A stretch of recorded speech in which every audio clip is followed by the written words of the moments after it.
रम्योनदिनमवीरम् अनन्तवर्णानुदंसणसावम् भोक्ष्यामि नियमसारम् केवली श्रुत केवली भणितम्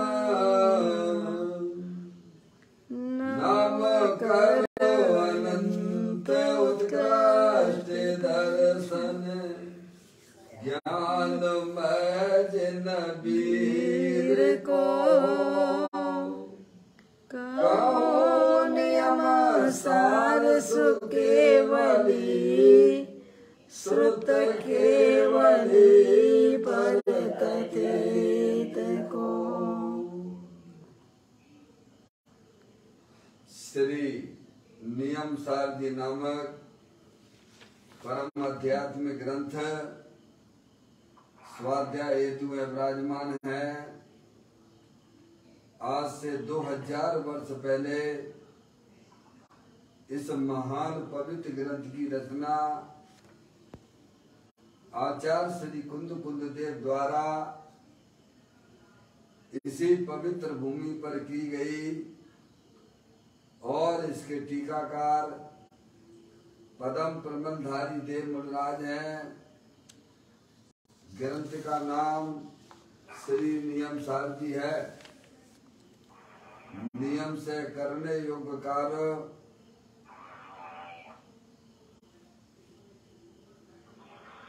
हाँ थोड़ा ध्यान दीजिए भाई साहब, कौन सो रहे हैं?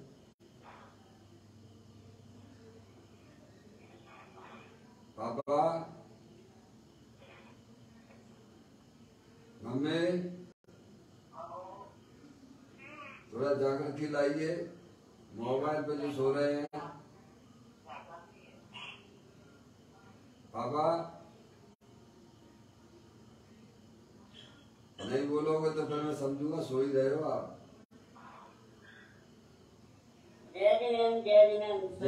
जय जनाब। हाँ मौसी आपका तो ठीक है, या मोबाइल पे जो है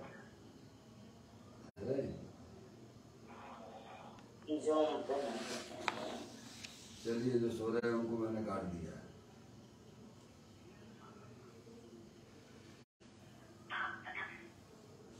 आज से 2000 वर्ष पहले इस महान पवित्र ग्रंथ की रचना आचार्य श्री कुंद देव द्वारा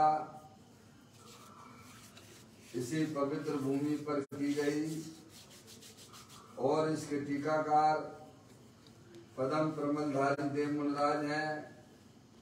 ग्रंथ का नाम श्री नियम सारदी है। नियम से करने योग्य कार्य अपनी आत्मा में सम्यक दर्शन, सम्यक ज्ञान, सम्यक चारित्र वाली निर्मल पर्याय, पवित्र पर्याय, मोक्ष महारूपी पर्याय को प्रकट करना है। जी। अनादि काल से हमारे आपके आत्मा में पर को अपना जानने वाली, पर को अपना मानने वाली, पर के साथ संबंध रखने वाली ऐसी मोह राग देश रूपी मलिन पर्याय, अपवित्र रूप पर्याय प्रकट है, जो स्वयं दुख स्वरूप है और अनंत दुख का कारण भी है। ऐसी मोह राग देश रूपी मलिन पर्याय का अपनी आत्मा में से उस पर्याय का अभाव करना है और सम्यक दर्शन, सम्यक ज्ञान, सम्यक चारित्र वाली निर्मल पर्याय, पवित्र पर्याय, मोक्ष महारूपी पर्याय को प्रकट करना है। ऐसे काल की प्राप्ति जिनवाणी माता के द्वारा अपने आत्मा के स्वरूप को पहचानना, अपनी जो आत्म वस्तु है वह परद्रव्य, परभाव और पर्याय से भी भिन्न एकमात्र अखंड ज्ञान ज्योति स्वरूप है। ऐसे गायक प्रभु परमात्मा का माँ जनवाणी माता के द्वारा परिचय करके तत्पश्चात शरीर रागादि ये सब कर्मप्रत वस्तुएं हैं, इनका हमारे आत्मा के साथ में किसी भी प्रकार का कोई संबंध नहीं है। इस प्रकार वेद ज्ञान पूर्वक शरीर रागादि की रुचि छोड़ देना और अंदर में जो अखंड ज्ञान ज्योति स्वरूप भगवान आत्मा है उसमें ही अपनापन स्थापित करना, उसी को ही निज रूप से जानना और उसमें ही अपनी वर्तमान पर्याय को मग्न कराना, उसे ही अरिहंत परमात्मा ने उसे धर्म कहा है। उसकी चर्चा आचार्य भगवंतों ने, मुनिराजों ने एक एक गाथा, उसकी टीका और श्लोकों के माध्यम से हमें अपने आत्मा के स्वरूप को यहाँ पर समझाया है। देखिएगा, यह परम आध्यात्मिक ग्रंथ है जिसका नाम है श्री नियम सार जी। इसके अंतिम अधिकार की चर्चा हम और आप यहाँ स्वाध्याय हेतु चल रही है। उस अधिकार का नाम है शुद्ध उपयोग अधिकार, जिसकी 177वें नंबर की गाथा का स्वाध्याय चल रहा है। इस गाथा में हमारे आत्मा के वास्तविक स्वरूप को यहाँ बताया गया है। जो हम और आप हैं उसकी चर्चा इसमें आई है इस गाथा में। इसीलिए हमें सब तरफ से अपनी जागृति रखते हुए इस बात को समझने का प्रयत्न करना चाहिए, क्योंकि अनादि काल से हम अपने आत्मा के स्वरूप को जानते ही नहीं हैं। जब आत्मा के स्वरूप को ही नहीं जानते हो तो मोक्ष मार्ग में कैसे लग सकते हो। इसीलिए अपने आत्मा के स्वरूप को जानना हमारे लिए बहुत जरूरी है। नहीं तो ये आत्मा अनादि काल से संसार के जन्म मरण के फंदे में पड़ा हुआ है। उसे बचाने का एकमात्र उपाय है अपने आत्मा के स्वरूप को जानना। गाथा 177। बिन कर्म परम विशुद्ध जन्म जरा मरण से हीन है, ज्ञानादिचार स्वभाव में अक्षय अछेद अचीन है। क्या कहते हैं दिगंबर वीतरागी संत, आत्म जो वस्तु है वह कर्म के बिना की है।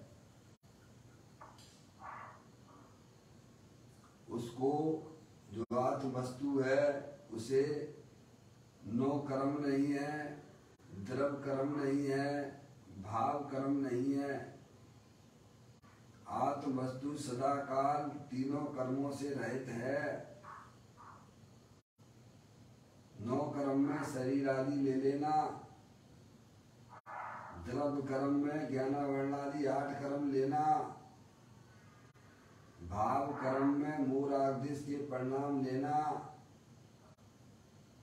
अपनी जो चेतन आत्म वस्तु है जानने देखने वाली अरूपी, वह सदा काल बिन कर्म वाली है।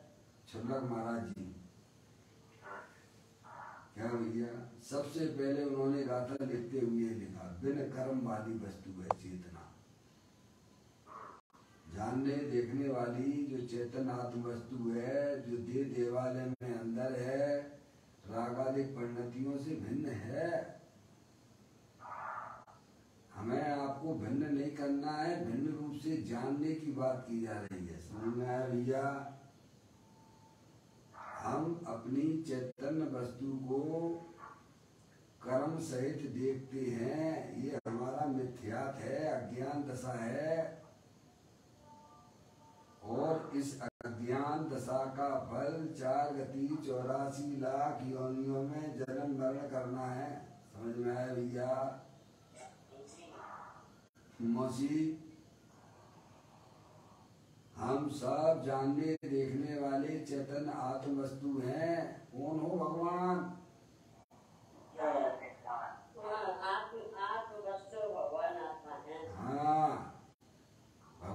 कहते हैं कि तेरा जो आत्म वस्तु है वो सदा काल कर्मों से भिन्न है, बिना कर्म वाली है। तो कर्म में क्या लेना डॉक्टर साहब?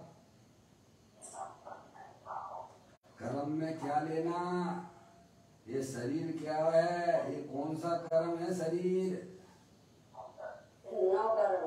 फिर शरीर है, ये 9 कर्म है। और शरीर से संबंध जितने भी चेतन अचेतन पदार्थ हैं वे भी 9 कर्म हैं। और अंदर जो कर्मों की रचना है, 8 कर्मों की रचना है, वह द्रव्य कर्म है। और जो अपनी आत्मा की पर्याय में जो मोराग्निश के परिणाम देखे जाते हैं वह भाव कर्म है। उससे तुम्हारी चेतन आत्म वस्तु भिन्न है। भिन्न करना नहीं है, भिन्नता का ज्ञान करो जी। ये करने धरने का काम जैन दर्शन के अंदर नहीं है भगवान। सच्ची समझ पैदा करो कि मैं जानने देखने वाली चेतन आत्म वस्तु हूँ, अनंत शक्तियों के भंडार स्वरूप वस्तु हूँ, सदा कर्मों से भिन्न हूँ। मौसी दिगंबर संत तो ये कह रहे हैं क्या? सही बात है, संत तो ये कह रहे हैं, तुम सब प्रकार से कर्मों से भिन्न है। और तुम अपने आप को कर्मों से सहित देख रहे हो, तुम्हारी अज्ञान दशा है जी। तुम अपने आप को बाहर में लड़का लड़की आदि से सहित देखते हो, दुकान मकान रुपया पैसा से सहित देख रहे हो, शरीर से सहित देख रहे हो। ये हमारी अज्ञान दशा है, क्योंकि आत्म वस्तु तो सदा काल उनसे भिन्न ही पड़ी हुई है। क्या भगवान? अपने आप को पहचानिए भगवान। दिगंबर संत हमें क्या बताते हैं प्रभु? अपनी जो चेतन आत्म वस्तु है वह सदा काल शरीर द्रव्य 9 कर्म से भिन्न है। मम्मी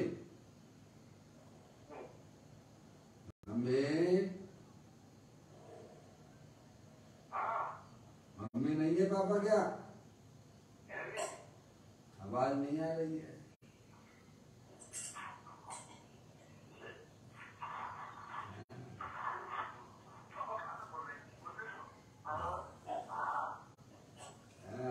भगवान कह रहे हैं तुम्हारी चेतन जानने देखने वाली वस्तु सदा काल कर्मों से भिन्न है। और हम क्या माने बैठे हैं? कर्म यानी 9 कर्म। कर्म माने द्रव्य कर्म, कर्म माने भाव कर्म। और क्या है कर्म में? और क्या लेना भगवान है? और हम क्या देख रहे हैं? अपने आप को कर्मों से सहित देख रहे हैं। यही तो अज्ञान दशा है, यही तो मिथ्यात्व भाव है भगवान। रहित होने पर भी सहित रूप से जो देखा जा रहा है वह आत्मा की अज्ञान दशा है, वह मिथ्यात्व भाव है। ये मिथ्यात्व बड़ा सबसे बड़ा पाप है। चैतन्य वस्तु सदा काल कर्मों से भिन्न होने पर भी कर्मों से सहित आत्मा देख रहा है, तो उसका देखना ही गलत हो रहा है। जान रहा है तो जानना ही गलत हो रहा है। बाकी तो चेतन वस्तु तो सदा काल कर्मों से भिन्न है। नहीं देखा? ये तो आचार्य कुंद देव लिख रहे हैं। 2 मुनराज हैं आपके सामने, एक आचार्य कुंद देव है और एक परम प्रबंधधारी देव मुनराज है। मैं समझ में आया भैया? और आचार्य अमृतचंद देव पुरुषार्थ सिद्धि उपाय में 14वें नंबर की गाथा में कहते हैं मम्मी कि तेरी जो आत्म वस्तु है शरीर रागादि से भिन्न होने पर भी अभिन्न जैसी प्रतिभास होती है, वह प्रतिभास ही तेरे संसार का कारण है। सुन लो महाराज जी, सही बात है? क्या कह रहे हैं? यहाँ तो हमें आचार्य कुमकुम देव समझा रहे हैं, परम प्रमोदधारी देव मुनिराज समझा रहे हैं। पुरुषार्थ सिद्धि उपाय में तो आचार्य अमृत चंद देव कहते तेरा आत्म वस्तु तो सदा काल शरीर रागादिक से भिन्न होने पर भी तुझे अभिन्न जैसी भाषित होती है, यही तेरे संसार का कारण है। क्या भगवान पापा क्या कहा जा रहा है? भगवान रहित होने पर भी सहित जैसा प्रतिभास होता है, यह प्रतिभास ही संसार का कारण है। मौसी क्या कह रहे भगवान? मतलब प्रतिभास संसार का कारण नहीं है, प्रतिभास में एकत्व बुद्धि संसार का कारण। तो वही तो कह रहे एकत्व यानी कह तो रहे वो तेरी आत्म वस्तु सदा काल शरीर रागादिक से भिन्न होने पर भी अभिन्न जैसा प्रतिभास होता है। क्या कहा? चैतन्य आत्म वस्तु शरीर रागादिक से भिन्न होने पर भी अभिन्न जैसा प्रतिभास होता है, यह प्रतिभास ही संसार का कारण है। मौसी 14वें नंबर के पुरुषार्थ सिद्धि उपाय की गाथा को उठा के पढ़ना, समझ में आया? भिन्न होने पर भी अभिन्न जैसी लगती है, यह प्रतिभास ही जीव के संसार का कारण है। क्या कहा भगवान? तो वही तो बता रहे हैं ना, है तो भिन्न और अभिन्न रूप से हमें लगता है कि भाई साहब मैं मनुष्य हूँ, मैं लड़का हूँ, मैं लड़की हूँ। हमें तो ऐसा प्रतिभास होता है प्रभु कि मैं तो शरीर हूँ, क्या मैं लड़का हूँ, मैं लड़की हूँ। ऐसा जो प्रतिभास तेरे को हो रहा है, यह प्रतिभास ही तेरे संसार का कारण है। चुल्लक महाराज जी,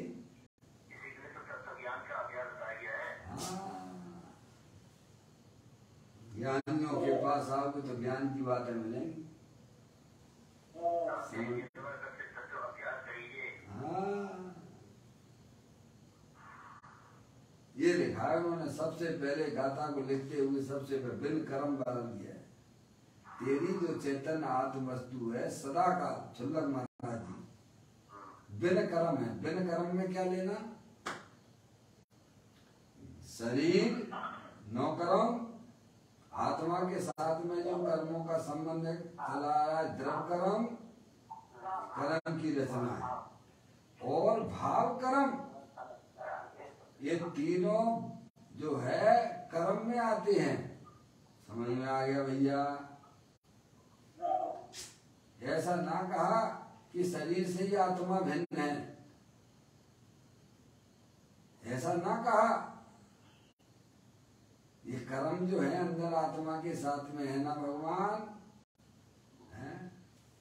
भले ही एक क्षेत्रागाम में रहते हैं, लेकिन तू जानने देखने वाली चेतन आत्म वस्तु है और एक कर्म जड़ है। अरे दूध और पानी एक साथ में रहने पर, एक जगह रहने पर क्या एक हो जाती है क्या? है?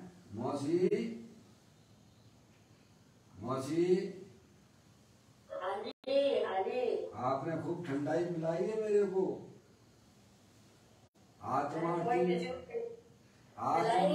आत्मार्थी ट्रस्ट में आपने उस ठंडाई में बहुत सारी चीजें मिला दी है। दूध भी डाला, पानी भी डाला हुआ है, शक्कर भी डाल दिया, टेस्ट के लिए थोड़ा सा नमक भी डाल दिया, बादाम भी घिस के डाल दिए, काजू भी डाल दिए और भी विविध प्रकार की चीजें डाल दी, तो क्या सब एक हो गई क्या डॉक्टर साहब?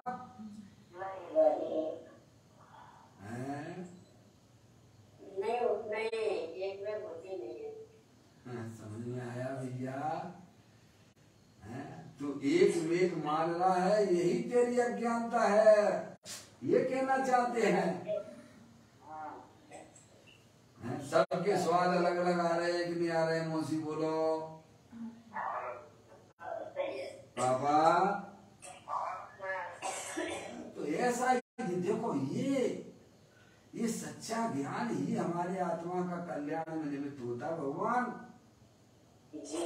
और ऐसा ज्ञान ना करो केवल भगवान की माला ही जपते रहो, भगवान केवल पूजा ही भगवान की करते रहो, तो हमारा कल्याण हो जाएगा क्या? नहीं होगा। सोचिए।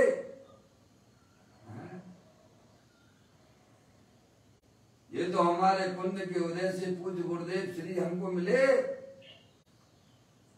जो आज हमें शास्त्र पढ़ने जैसी बुद्धि हो गई हमारी भगवान। नहीं कहाँ शास्त्रों में तो सब लिखा पड़ी थी, अपन तो जानते ही नहीं थे मौसी। अपन तो यही जानते थे भैया अपन जैन हैं, बस भगवान के दर्शन करो और ज्यादा हो तो जो है वृक्ष वगैरह नहीं खाओ, रात्रि में भोजन ना करो मौसी, और अपना कल्याण हो जाएगा, यही मानते थे चुल्लर महाराज जी। धर्म क्या है और कर्म क्या है, ये दोनों अच्छी तरह से समझा दिया ना। हाँ, हम इसी को धर्म मान के अपना कल्याण का कारण माने बैठे थे। कर्म कोई धर्म का कारण, कर्म कोई धर्म मान लिया। धर्म क्या चीज है उसकी हमें खबर नहीं भगवान, ग्रंथों में क्या लिखा हुआ है हमें पढ़ने का समय ही नहीं है। अभी भी गुरुदेव श्री के द्वारा जो खुलासा हुआ है, कितने लोग हैं जो इस बात को समझ रहे हैं भगवान। चुल्लक महाराज जी समझ आ रहा है तो जो लगे हुए हैं, जो समझ रहे हैं, उनके समझ में आ रहा है।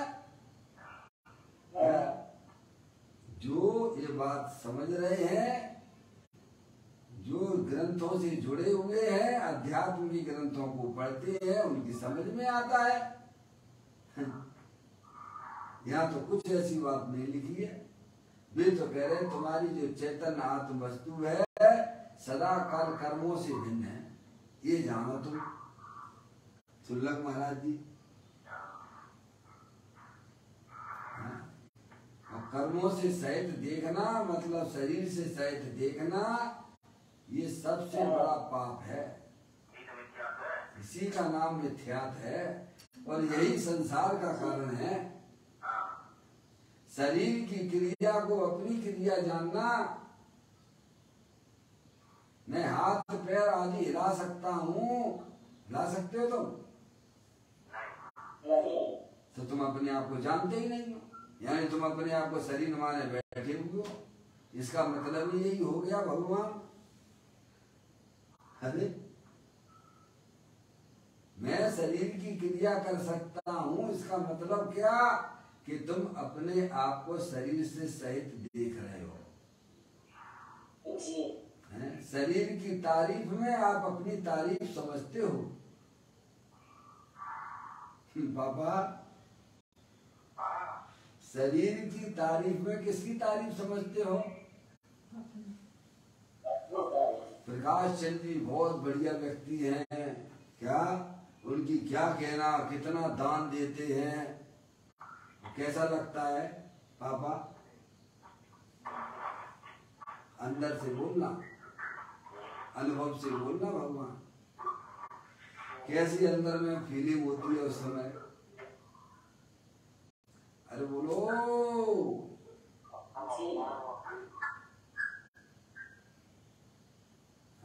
मौसी, कैसी फीलिंग होती है उस समय? और कोई आपको आनंद आता है, क्योंकि शरीर को ही अपना माने बैठा हुआ है। शरीर और आत्मा भिन्न भिन्न से नजर नहीं आते भगवान। उसे ऐसा लगता ही नहीं है कि मेरी तारीफ नहीं हो रही है, उसे यही लगता है कि मेरी तारीफ हो रही है। शरीर को कुछ कहे, पापा आपके मोबाइल में थोड़ी दिक्कत है, थोड़ा डिस्टर्बेंस आ जाता है, म्यूट कर देना। शरीर को अगर कोई कुछ कह दे, शरीर को कोई कुछ कह दे,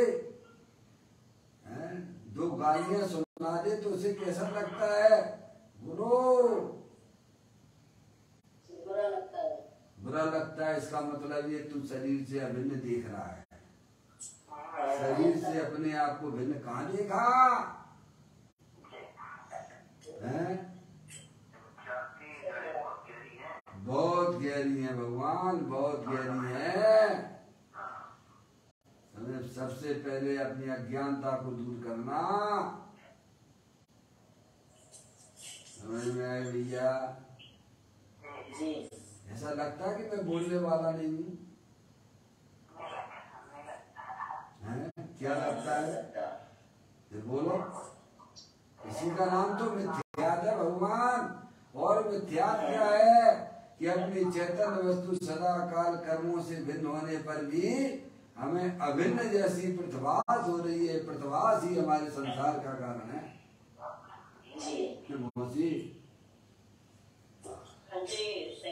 ऐसी बात है। बस चलती रहिए। मैं राग का करने वाला हूँ छुल्लक महाराज जी, मैं राग का करने वाला हूँ। मैं नहीं करने वाला हूँ तो कौन करता है राग? बोलो भगवान। तो तुम राग से अपने आप को भिन्न देख रहे हो कि अभिन्न देख रहे हो भगवान? हैं? करने वाला मन नहीं है तो अभिन्न नहीं देख रहे।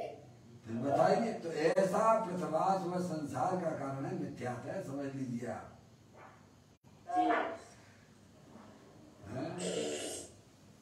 सही बात है।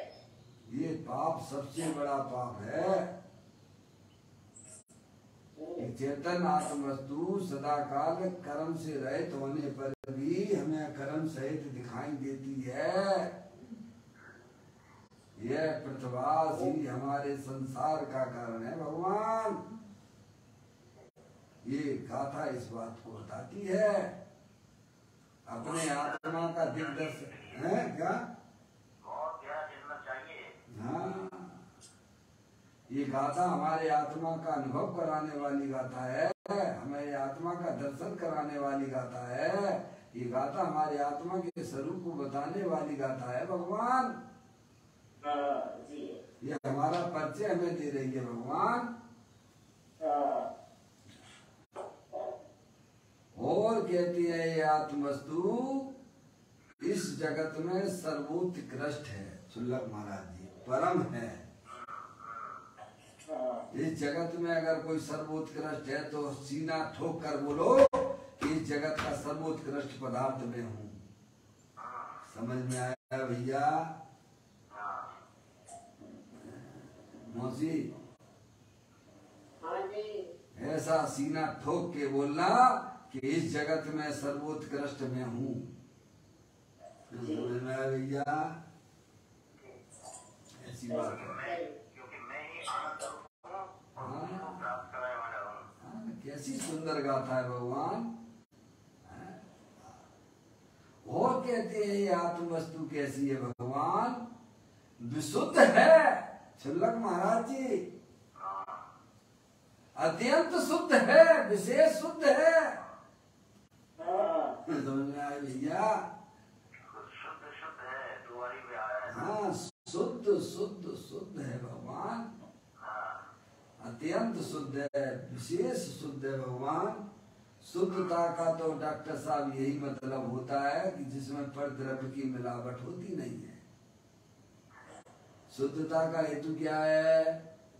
एक द्रव दूसरे द्रव्य में घुस जाए तो वह अशुद्ध होगा कि शुद्ध होगा भगवान?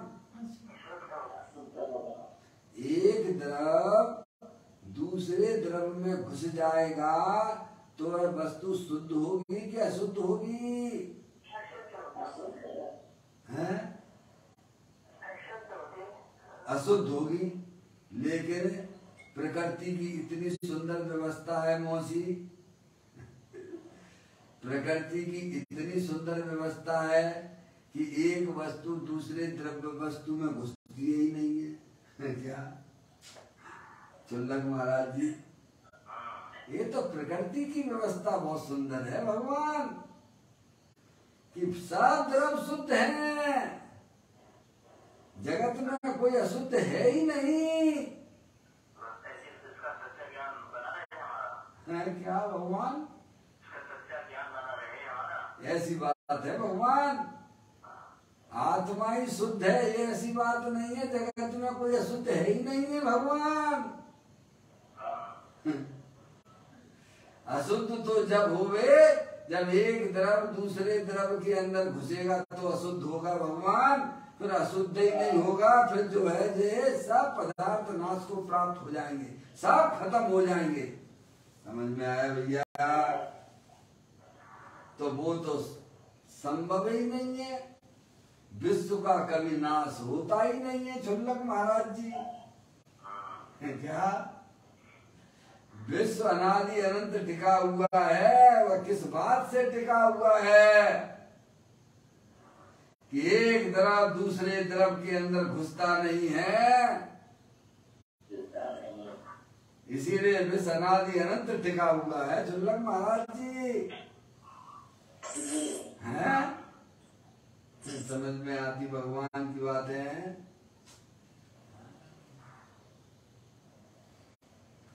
प्रत्येक द्रव्य शुद्ध है, शुद्धता का हेतु यही है कि एक द्रव दूसरे द्रव के अंदर घुसता नहीं है भगवान। तुम कितना भी घुसाने की कोशिश करो, 1 किलो दूध में 1 किलो पानी मिला दो तो कितना दूध हो गया मौसी? 1 किलो दूध में 1 किलो पानी मिला दिया जावे तो कितना दूध हो गया पापा?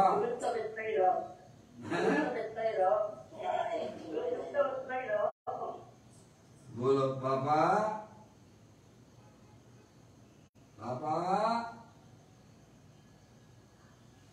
म्यूट कर लिया होगा। समझ में आया भैया?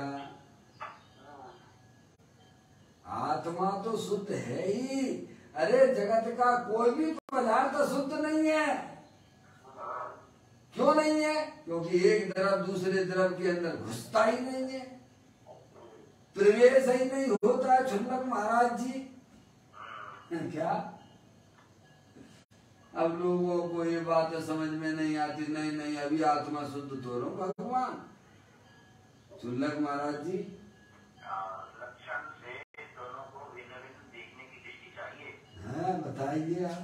और ऐसी बातें करते अभी आत्मा अपना तो अशुद्ध है भगवान, अभी थोड़ा शुद्ध है।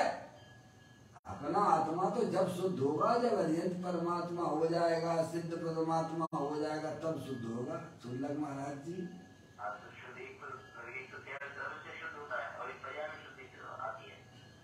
अरे यहाँ तो आत्मा की शुद्धि की बात कर रहे भगवान। क्या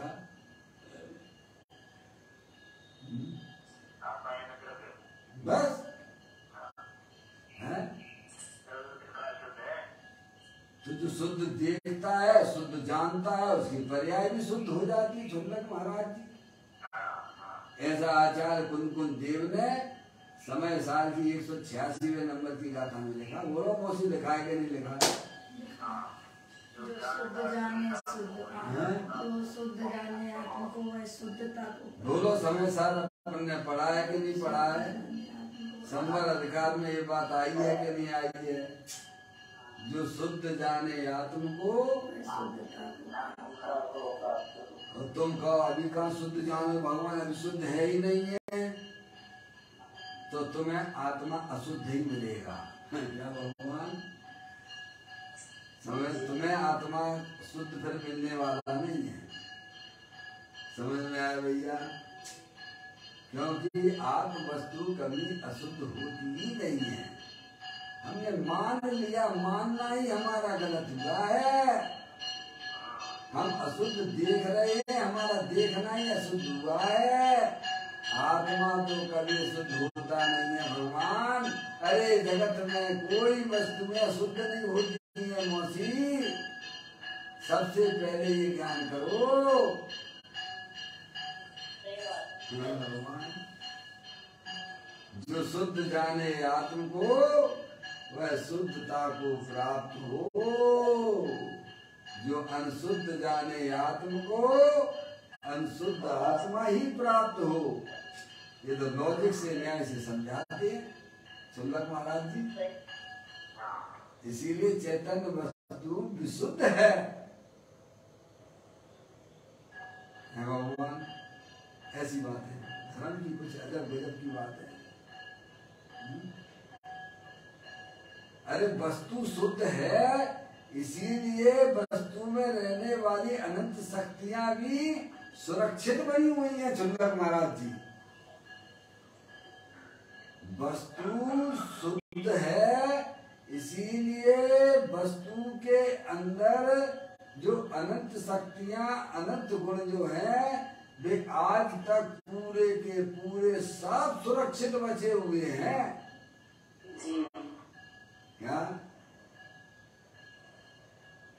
तभी कह जभी जाग जाओ तभी है सवेरा। सुल्लक महाराज जी तभी तो ज्ञानी का जभी जाग जाओ तभी है सवेरा। गई सो गई, गई को मत याद करो। नया दिन हुआ है।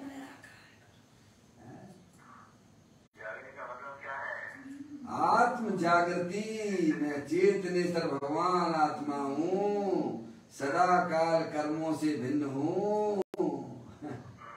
सुल्लक महाराज जी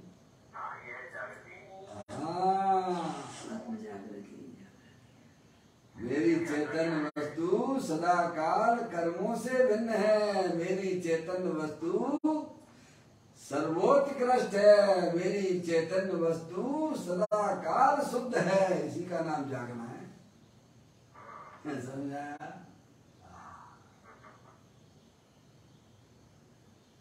मेरी आत्म वस्तु का कभी ना तो जन्म होता है, ना उसका कभी बुढ़ापा होता है, ना कभी उसका मरण होगा।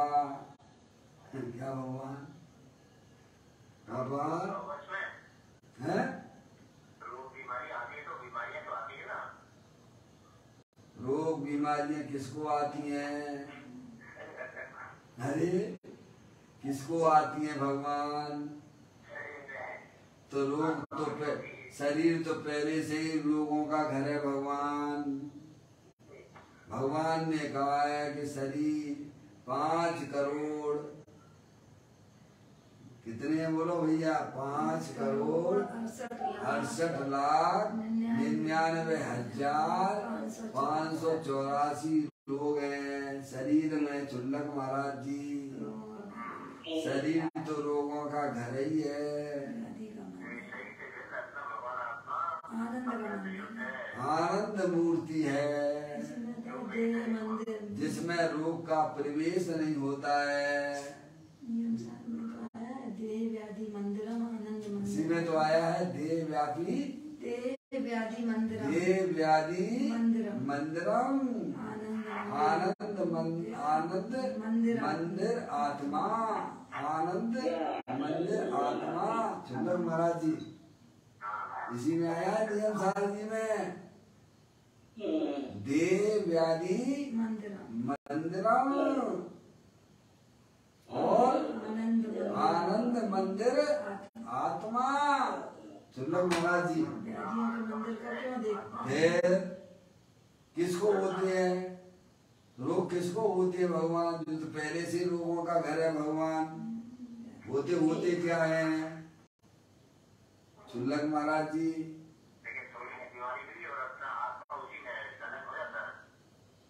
अज्ञानता, अज्ञान विधाता है, निकालित चैतन्य विरोधी है। समझ में आया? हो जाता है हो जाता है, होता तो नहीं है ना। बीमारियां तो ज्ञानी को भी आती हैं, लेकिन ज्ञानी बिल्कुल दोनों से भिन्न रहते हैं। ज्ञानी की शकल ऐसी दम तर जाती है जैसी अज्ञानी की उतर जाती है। ज्ञानी आनंद में रहते हैं। समझ में आया? क्या सनत कुमार मुनिराज को क्या शरीर में रोग नहीं हुए थे भगवान? क्या वे जानते थे कि रोग मेरे को हो गया है? क्या ऐसा जानते थे क्या वो? बोलो, ज्ञानियों को रोग होते हैं, कौन को शरीर में रोग होते हैं जानते हैं। शरीर ही मैं नहीं हूँ। जिसको रोग होते हैं वो मैं हुई नहीं। झुल्लक महाराज जी हैं? आत्मा में तो एक रोग है ना, आत्मा ये तो अज्ञानता है भगवान, ये अज्ञानता है। ये शरीर का रोग आत्मा का रोग नहीं है। ये जो जन्म मरण जो हो रहा है अंदर में, जो भाव मरण होता है ना चुल्लक महाराज जी, जो भाव मरण होता है ना, जो मोर आवेश के परिणाम हो रहे, वही आत्मा का मरण है। समझ में आया? वह भाव मरण कहा गया उसे, और वह जीव के संसार का कारण हो रहा है। उसकी दवाई ज्ञानियों के पास में है। हाँ, इसको बैठे बैठे दूर करते रहते हैं अपने आत्मा के आश्रय से। क्या वेद ज्ञान सारू भयो समरस निर्मलनी धोवी अंतरात्मा धोवे निज गुण चीर। क्या भगवान तो कहते हैं जो आत्म वस्तु है उसका ना तो कभी जन्म होता है, ना उसको कभी बुढ़ापा आता है, और ना कभी उसको मरण होता है। ये तो सब शरीर के हैं नाम है, और उसको हम अपना माने बैठे हुए हैं भैया। सुनन महाराज जी, ये मिथ्यात है, महापाप है भगवान। थोड़ी भूल नहीं, बहुत बड़ी भूल है भगवान। फिर कहते हैं कि जो आत्म वस्तु है वह अपने ज्ञानादि अनंत शक्तियों स्वरूप वाली है, स्वभाव वाली है। चार गुण लेके बात की है। चार गुण इसीलिए लिए हैं, ज्ञान, दर्शन, आनंद और वीर। सुल्लक महाराज जी, जो भगवान की पर्याय में अनंत ज्ञान, अनंत दर्शन, अनंत सुख, अनंत वीर प्रकट हुए ना, उस अपेक्षा से उसके स्वभाव को चार प्रकार से बताया है। तो अनंत स्वभाव वाला हो गए आप। और कहते हैं कि वह आत्म वस्तु कभी क्षय को प्राप्त नहीं होती है। क्या? जिसका कभी क्षय नहीं होता है क्या? बताओ, कब आप जानने देखने वाले नहीं रहते? बताओ, फिर बात खत्म हो गई ना। भगवान अविनाशी होना और उसे अच्छेद कहा है, जिसे दूसरों के द्वारा छेदा नहीं जा सकता है, ऐसी आत्म वस्तु है। ऐसा अंदर से विश्वास हो जाए तो किसी प्रकार का भय न रहे। वही तो बात है, पहले ज्ञान फिर विश्वास, ऐसा ही है ना। देखिएगा अपनी चर्चा कारण कारण नियम साधि के माध्यम से यहाँ चर्चा चल रही है, जिसका पेज नंबर 300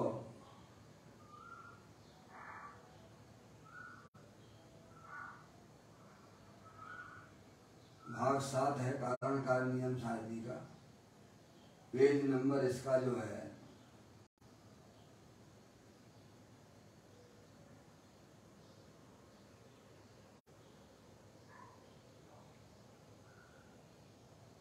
पेज नंबर 376 से देख लेते हैं।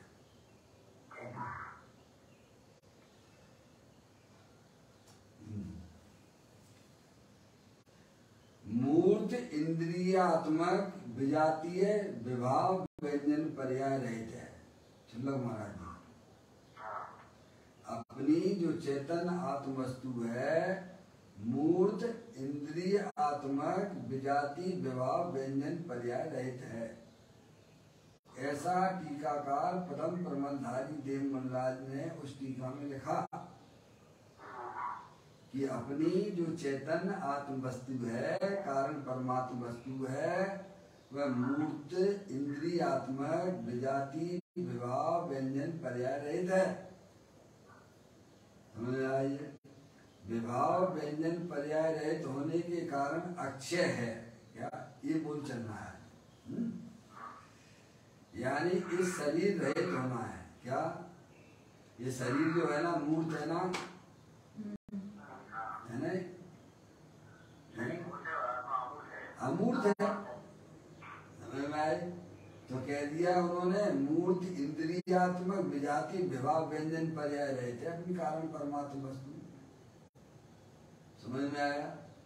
इस शरीर रहित होना है ऐसा है नहीं, शरीर रहित होना नहीं है, शरीर रहित ही है।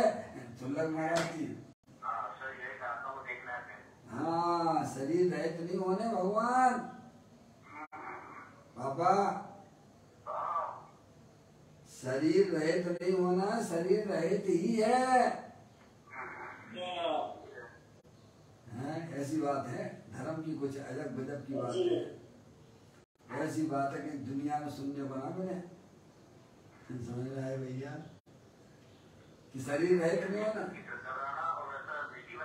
हाँ शरीर रहित होना ऐसा है नहीं, वो अक्षय ही है। क्या पूज्य गुरुदेव श्री कहते वो अक्षय ही है, शरीर रहित ही है। इसमें विभाव व्यंजन पर्याय शरीर की या उसकी आकृति वह भी उसमें नहीं है। क्या ये जितने ही है ना ये विभाव व्यंजन पर्याय चुल्लक महाराज जी है, उसकी आकृति उस आत्मा में नहीं है। जैसे लोटे में पानी रखा हुआ है, पानी और लोटा दोनों भिन्न भिन्न है कि नहीं है? अरे बोलो भैया हाँ या ना, कुछ तो बोलो प्रभु। पानी बर्तन में रखा हुआ है तो पानी भी उसी आकार रूप से हो गया है, तो बर्तन की आकार हो गया है क्या पानी? वो ये कह रहे हैं आत्मा शरीर के आकार रूप से अंदर में विराजमान अमूर्तिक है, तो क्या शरीर के आकार वाला हो गया है क्या आत्मा? जैसे पानी बर्तन के लोटे में रखे होने पर भी सुंदर महाराज जी लोटे के आकार का नहीं होता है, ये कह रहे हैं।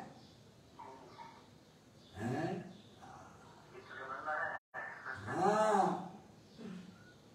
है भैया,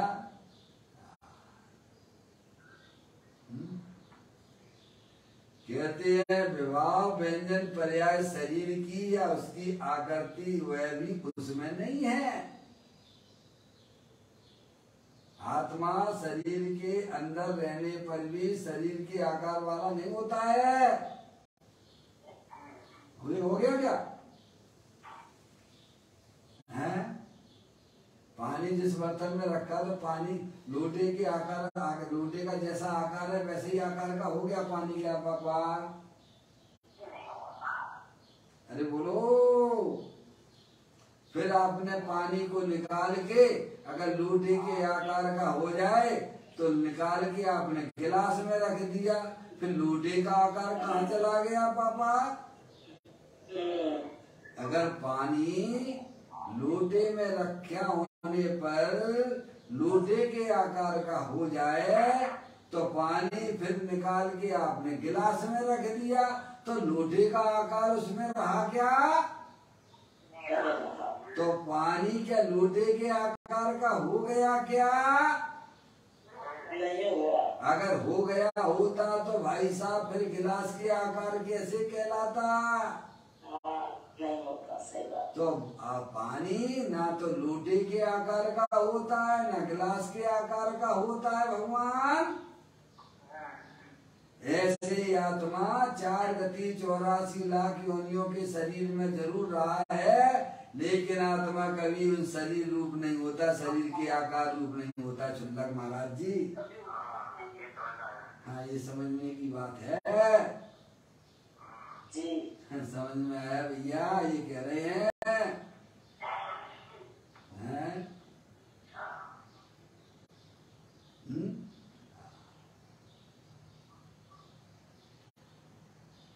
मूर्ति इंद्रिय आत्मा विजाति विभाव व्यंजन पर्याय रहित है चेतन भगवान आत्मा। समझ में आया भैया? रहित कहकर ये बताना चाहते हैं कि रहित करना नहीं है, रहित है। रहित कहकर क्या बताना चाहते हैं? हमें शरीर से आत्मा को रहित करना है क्या? आत्मा शरीर से रहित है। हाँ, ऐसा समझना जानना है। ऐसा समझो। आत्मा शरीर के अंदर रहने पर भी शरीर के आकार का नहीं होता है भगवान, ऐसा जानो। शरीर को गद है और आत्मा की तो है। ये बात है भगवान। समझ में आया भैया? इसमें अपनी बुद्धि को लगाओ। और एक धर्म का दूसरे धर्म में अत्यंत अभाव है। तो जगत प्रसिद्ध बात है ये तो। हाँ। क्या चुल्लक महाराज जी, हाँ। ये तो जगत प्रसिद्ध बात है ये तो, कि एक तरफ दूसरे तरफ के बीच में एक अत्यंता भाव की दीवार है, जो ज्ञानियों को दिखती है, अज्ञानियों को नहीं दिखती है। चुल्लक महाराज जी, हाँ, शरीर और आत्मा के बीच में एक बद्र की दीवार है। रागादिक परिणतियां और आत्मा के बीच में एक बद्र की दीवार है। चुल्लक महाराज जी, जो ज्ञानियों को दिखती है, अज्ञानियों को नहीं दिखती है। यही उनकी अज्ञानता की निशानी है, यही संसार का कारण है। भिन्न होने पर भी भिन्न भाषित नहीं होते हैं भगवान। इसी का नाम मिथ्यात है, इसी का नाम अज्ञान दशा है। वह 4 गति 84 लाख योनियों में परवण कराने वाली है। समझ में आया भैया? कहते हैं विभाव व्यंजन पर्याय शरीर की है नहीं, या उसकी आकृति वह भी उसमें नहीं है। समझ में आया भैया? किसमें? अपने चेतन भगवान आत्मा में। सुंदर महाराज जी, अगला बोल। सब टीका पढ़ रहे हैं अपन। सुंदर महाराज जी, दूसरी कोई बाहर की बात है ना, नहीं किस्सा कहानी। समझ में आया? अपने आत्मा की कहानी चल रही है। कैसा है भगवान आत्मा? कहती है प्रशस्त अप्रशस्त गति के हेतुभूत पुण्य पाप कर्म रूपी द्वंद्व का अभाव होने के कारण। चुल्लक महाराज जी, अब ये तो बड़ा ही कठिन लगता है लोगों को। ऐसी बात कर रहे हैं हम तो, दिगंबर संत ऐसी बात लिखी उन्होंने कि प्रशस्त अप्रशस्त गति के हेतुभूत। क्या ये शुभाशुभ भाव है ना, पुण्य पाप के परिणाम है ना, ये दोनों ही संसार 5 4 गति 84 लाख योनियों को प्राप्त कराते हैं। अपनी आत्मा में जो अशुभ भाव होते हैं, जो शुभ भाव होते हैं, वे काय के कारण है? ये तो नहीं लिखा इसमें, तो ये तो नहीं लिखा कि पुण्य पाप ही संसार का कारण है। यहाँ तो पुण्य को भी संसार का ही कारण लिखा ना भगवान है। कहाँ लिखा है ये? कहाँ लिखा है इसमें? इसमें तो ये बात लिखी थी प्रशस्त अप्रशस्त गति के हेतुभूत। क्या है? पुण्य पाप कर्म रूपी द्वंद्व का। चुल्लर महाराज जी, तो सीधा लिख दिया मैं, प्रशस्त अप्रशस्त गति के हेतुभूत। चार गति के कारण कौन है? तो कहते प्रशस्त प्रशस्त प्रशस्त यानी पुण्य परिणाम और पाप परिणाम। क्या सुन रहे महाराज जी? ऐसी बात है भगवान।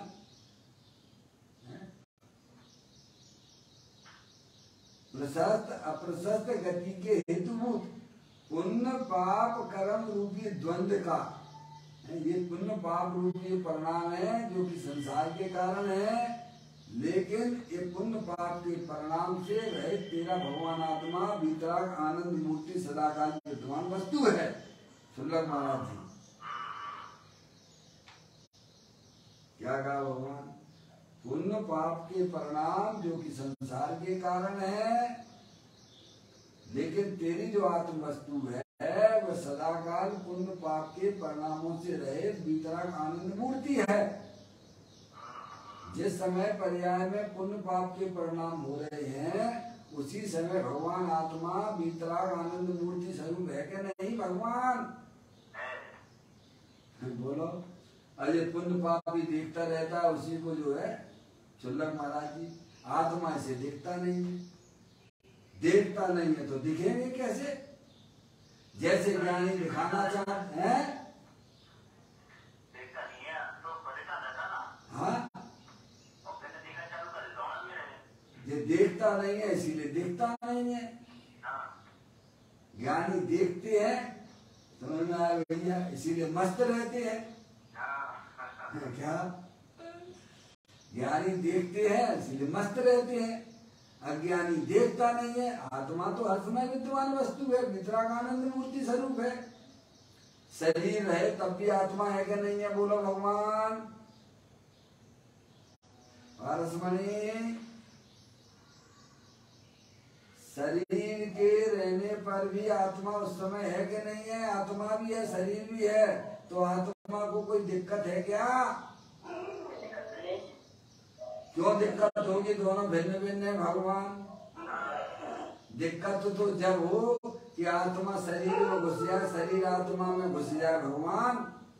तो महाराज जी हैं? फिर बताओ, ये मुल्ला जी यूं ही दुबले हो रहे शहर के अंधेरे में। महाराज जी क्या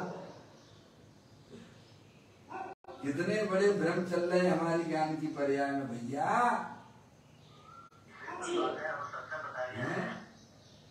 देखिएगा जैसे आत्मा और शरीर दो चीजें होने पर भी दोनों भिन्न भिन्न रहती हैं, एक दूसरे में प्रवेश नहीं करती हैं, ऐसे ही आत्मा की पर्याय में जो भी रागादिक परिणतियां दिखाई देती हैं वे रागादिक परिणतियां और आत्मा दोनों भिन्न भिन्न चीजें हैं। समझ में आया भैया? जैसे शरीर आत्मा में नहीं घुसता है, ऐसे आत्मा की पर्याय में रागादिक परिणतियां होने पर भी रागादिक परिणतियां आत्मा में नहीं घुसती हैं। समझ में आया भैया? ऐसी बात है धर्म की। बाबा भारी कठिन है ये तो।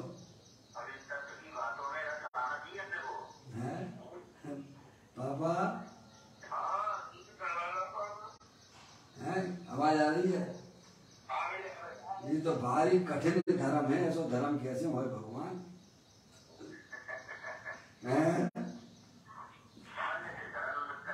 अरे सरल ही सरल है भगवान, तुम्हें कुछ नहीं करना है, संसार में सब करना ही करना है भगवान। करने की बुद्धि से तो आत्मा दुखी है प्रभु।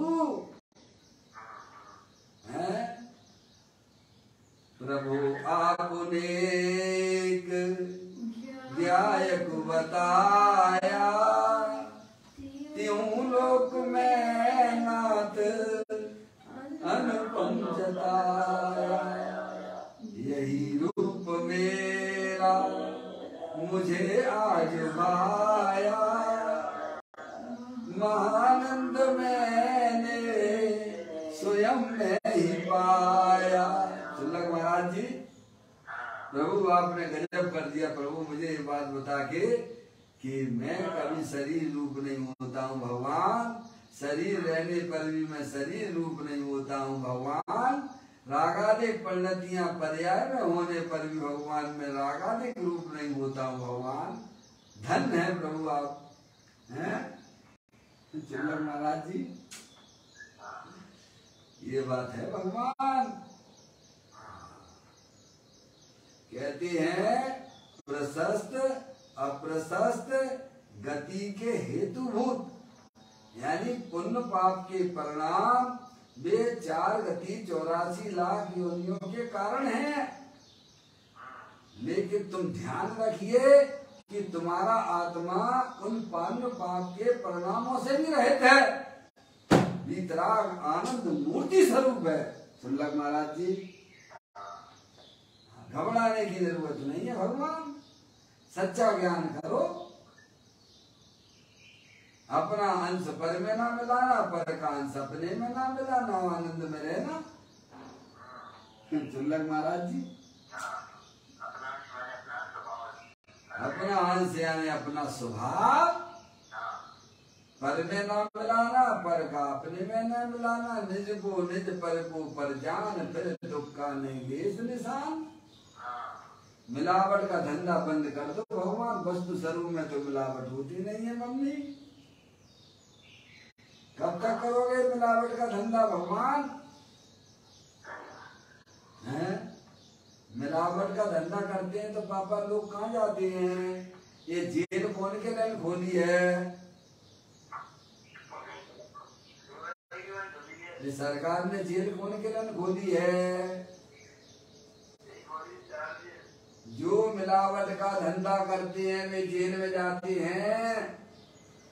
आत्मा नादि काल से मिलावट का ही धंधा कर रहा है। शरीर को अपना मानता है। ये जेल मिलेगी 4 गति 84 लाख योनियों की। पुण्य पाप के परिणाम भिन्न होने पर भी अपने आप को अभिन्न जैसे ही प्रतिभास हो रहे हैं। मिलावट का धंधा बंद करो। समझ में आए भैया? राग राग में है, शरीर शरीर में है, कर्म कर्म में है, आत्मा आत्मा में है। सुल्लभ महाराज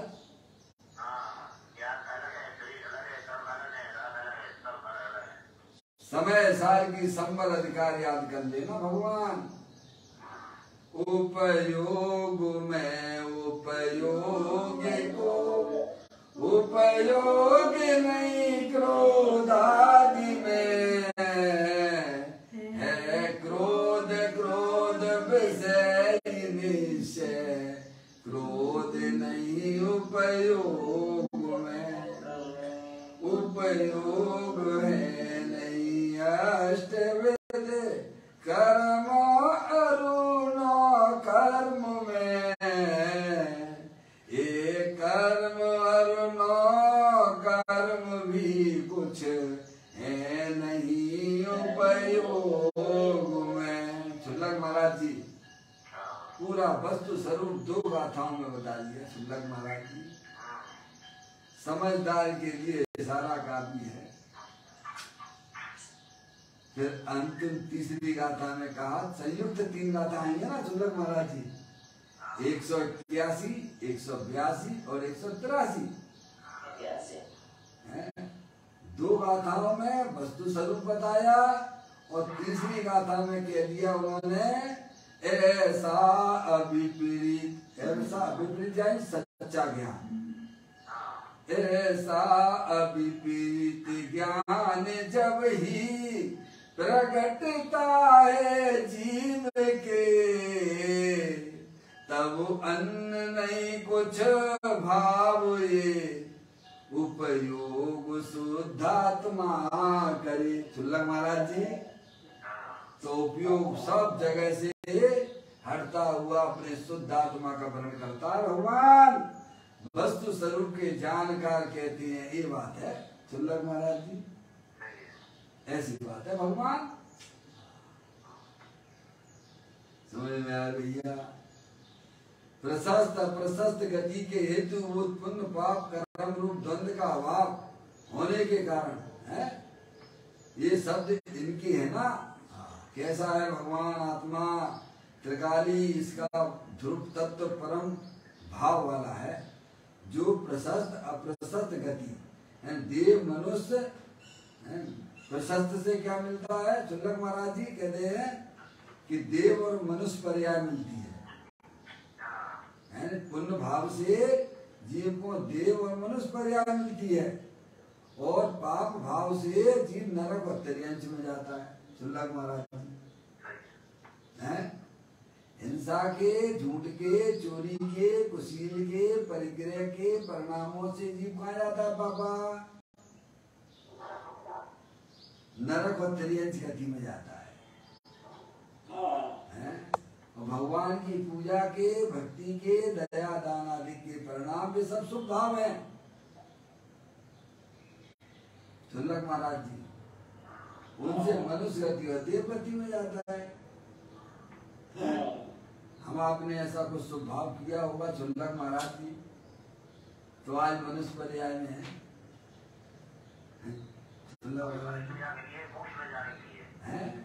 ये तत्व मिला है, अब जन्म मरण के अभाव के लिए मिला है। अब 4 गति 84 लाख योनियों में परिभ्रमण नहीं करना है। समझ में आया भैया? और आगे बढ़िए भगवान। क्यों? विद्यार्थी होता है तो वो आगे बढ़ने की उसकी भावना होती है ना? क्यों नहीं होती उसे? होती है। बताइए आप।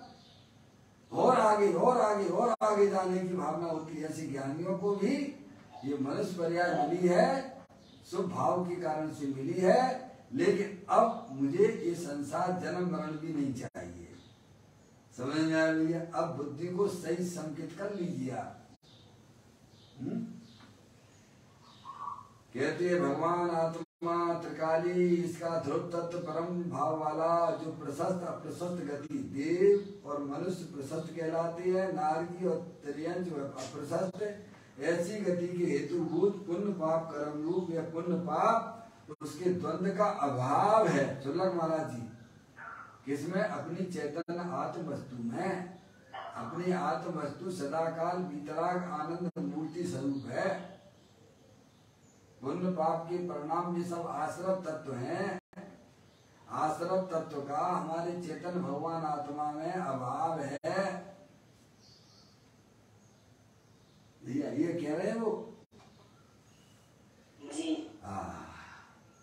इस पुण्य और पाप के द्वंद्व रहित तत्व अंदर है। लो सुल्लक महाराज जी, पुण्य पाप के भाव से रहित अंदर अपना भगवान आत्मा वितराग आनंद मूर्ति स्वरूप है। समझ में आया? पूज्य गुरुदेव जी का समझ में आ रही भगवान की बात है भैया जी। जिनकी समझ में आ रही उनकी होना अच्छी है, और जिनको समझ में नहीं आ रही है तो उन्हें भी समझना चाहिए, क्योंकि भगवान का ही संदेश है ये जी। समझ में आए भैया? उसके कारण अविनाशी है। समझ गए?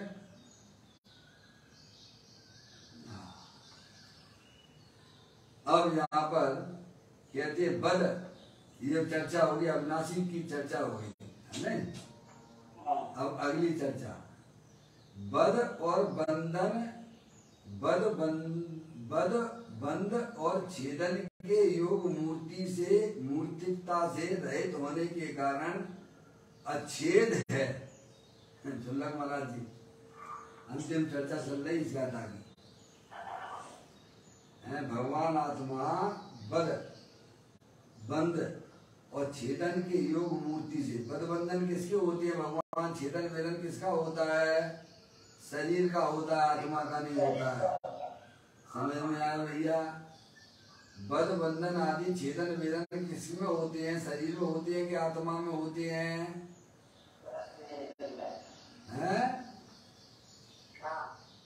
समझ में आया? तो बद बंध और छेदन के योग मूर्ति से या मूर्तिकता से रहित होने के कारण, यानी बद बंधन आदि होते हैं शरीर में। सुल्लक महाराज जी, उससे अपना भगवान आत्मा रहित है। बद बंध और छेदन के योग, उसमें बद भी नहीं है, बंध भी नहीं है, छेदन योग मूर्ति से रहित। समझ गए? छेदने योग मूर्ति से रहे, मूर्तिकता से रहित होने के कारण अच्छेद है। शुल्लक महाराज जी अंतिम चर्चा है। अच्छेद और अभेद है, ऐसा शब्द तो गीता में भी आता है ना। गीता याद करी क्या? गीता में भी आता है। तो मार दे तेरा कुछ भी नहीं होगा। शुल्लक महाराज जी हैं ऐसा बोलते नहीं, तेरा कुछ भी नहीं हो सकता है, तुझे कोई छू नहीं सकता है, चला दे धनुष। शुल्लक महाराज जी ऐसा गीता में भी आता। परंतु ऐसा तत्व हो अच्छेद और अभेद कहती है, समझ में आया? अच्छेद आता है ना उसमें, छेदता नहीं, विदता नहीं। यहाँ तो कहते भगवान कारण परमात्मा त्रिकाली ध्रुव परम स्वभाव को बद ही नहीं, बद नहीं, बंधन भी नहीं, छेद भी नहीं। ऐसी की ऐसी अछेद वस्तु है। कहो समझ में आया? गीता में भी ऐसी बात आती है, लेकिन वहाँ तो एकांत हो गया ना। वहाँ समझते नहीं है ना। क्या क्या वहाँ आत्मा के वास्तविक स्वरूप का वर्णन नहीं किया गया है। समझ में आया भैया? जो आत्मा के वस्तु स्वरूप का वर्णन तो यहाँ दिगंबर ग्रंथों के अंदर ही है। शुल्लक महाराज जी समझ में आया भैया?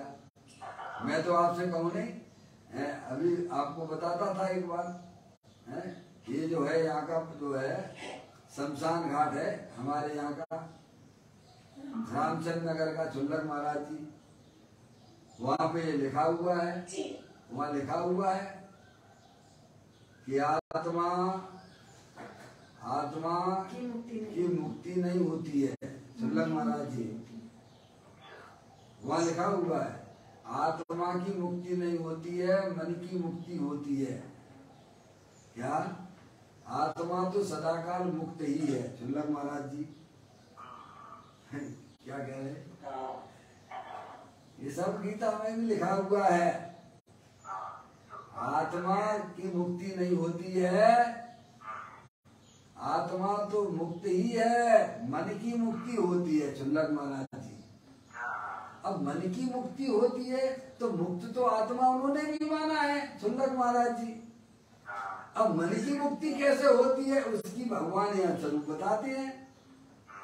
मन की मुक्ति कैसे होती है भगवान, आत्मा तो मुक्त वहां भी कहते हैं, पर मन की मुक्ति होती है। वो कहते हैं मन की मुक्ति होती है, तो मन की मुक्ति कैसे होगी?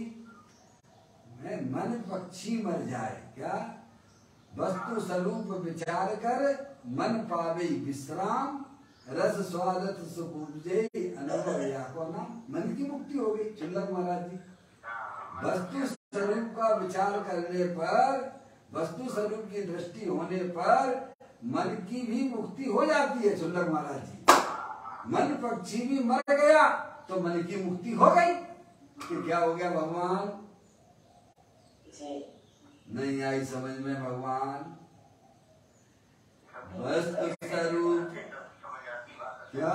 हाँ वस्तु स्वरूप विचार कर मन पावे विश्राम, रस स्वाद सुख उपजे अनुभव या को नाम। क्या? वस्तु स्वरूप की बात तो यहाँ दिगंबर ग्रंथों के अंदर ही है। भगवान आत्मा को मुक्त तो सभी मानते हैं, एक नास्तिक मत को छोड़कर सब आत्मा को मुक्त मानते हैं। भगवान समझ में आए भैया? लेकिन मन की मुक्ति कैसे हो? तो वेद ज्ञान के द्वारा ज्ञानियों ने मन पंछी को मार डाला है। मन पावे विश्राम, रस स्वादत सुख उपजे अनुभव या को नाम। समझ में आए भैया? ऐसी बातें हैं। इस प्रकार से यह गाथा अपन ने बड़ी अच्छी तरह से ध्यान से इसको अपन ने पढ़ा है। और भी बहुत सारी चर्चा इस गाथा के बारे में पूज्य गुरुदेव श्री ने लिखा है। जिनके पास समय हो वह वहाँ जाके PDF फाइल में 7वां भाग है, उसे पढ़ सकते हैं। कल अपन श्लोक नंबर 296 की चर्चा करेंगे गाथा के बाद। निज निधि मैं बताई यह अनंत अनंत उपकार है, उसके लिए जिन वाणी माँ को बंद वंदना सतवारे वंदना सतवारे। नौवा नमुखानंत का स्मरण।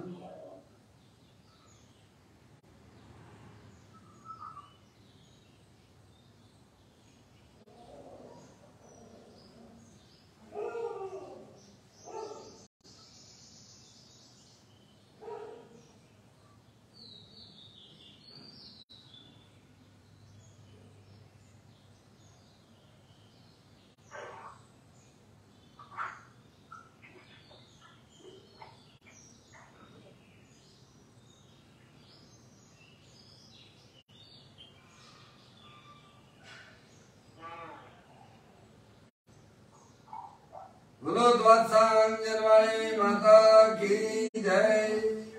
महान जैन धर्म की जय। सभी साधर्मी आत्मार्थी बंधुओं को सादर जय जिनेन्द्र, जय जिनेन्द्र, जय जिनेन्द्र, जय जिनेन्द्र।